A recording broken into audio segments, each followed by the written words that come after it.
ज्येष्ठ मास महात्म्य 23वां अध्याय।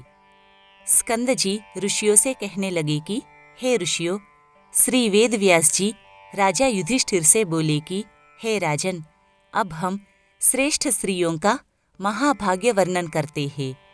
राजकन्या सावित्री ने जिस तरह समस्त वस्तुओं को प्राप्त किया उसको आप श्रवण करें। मद्र देश में परम धार्मिक राजा था।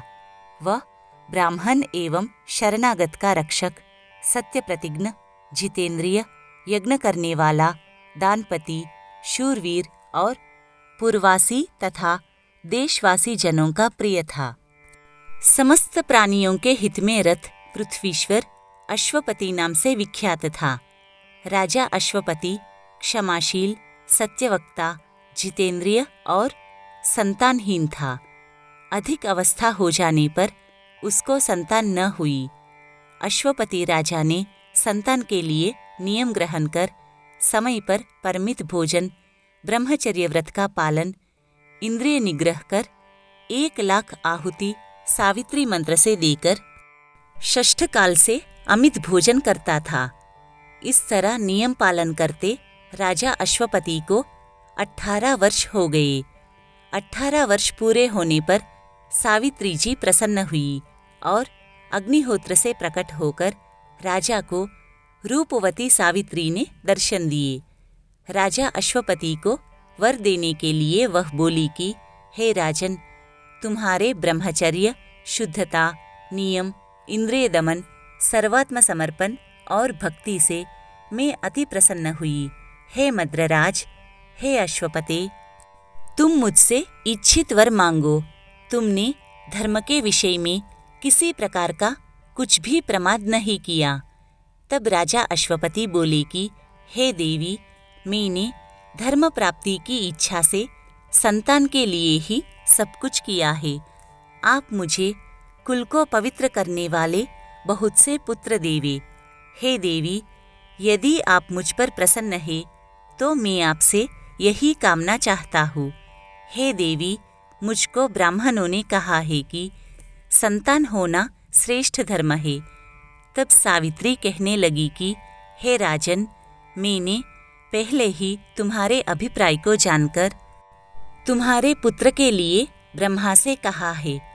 ब्रह्मा की कृपा से तुम्हारे शीघ्र ही एक कन्या होगी।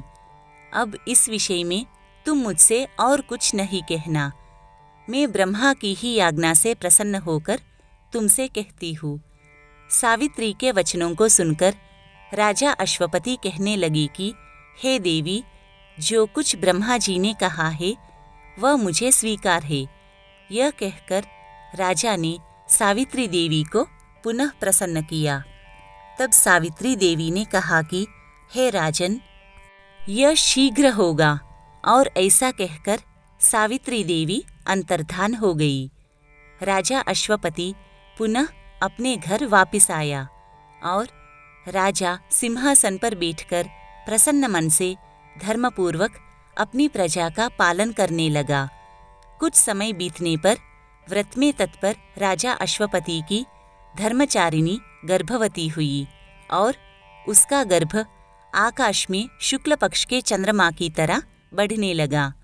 प्रसव काल के आने पर उस रानी के गर्भ से एक कमल लोचना कन्या उत्पन्न हुई।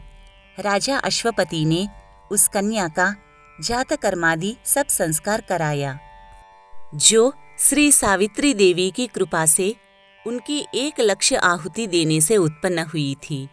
इसलिए ब्राह्मणों ने उसका नाम राजा अश्वपति की सम्मति से सावित्री रखा। वह राजकन्या शरीरधारी लक्ष्मी के समान बढ़ने लगी। समय पाकर जब वह कन्या युवती हुई, तब उस सुमध्यमा सुश्रेणी को सुवर्ण प्रतिमा के समान देखकर लोगों ने यह निश्चय किया कि राजा को यह देवकन्या मिली है। उस कमल पत्र के समान नेत्र वाली कन्या के स्वतेज से जलती हुई अग्नि के समान तेजस्विनी देखकर उसके तेज से बाधित होकर किसी ने नहीं वरा। तदनंतर कन्या ने उपवास कर शिर से स्नान किया और देवता के समीप जाकर विधिपूर्वक अग्नि में आहुति दी। ब्राह्मणों से प्रवचन कराया और प्रसन्नचित्त उन महात्मा ब्राह्मणों का पूजन किया। उसके पश्चात लक्ष्मी के समान रूपवती वह राजकन्या पिता के पास गई और पिता के चरणों का अभिवादन कर शेष सब समाचार कहा। वह वरारोहा राजकन्या हाथ जोड़कर राजा के पास खड़ी हो गई।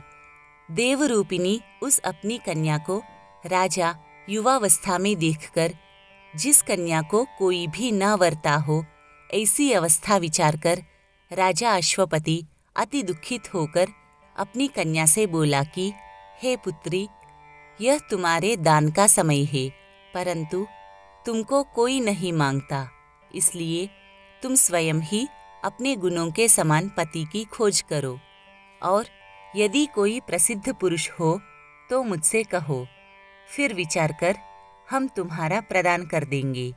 तुम जैसा पति चाहती हो वैसा वरो।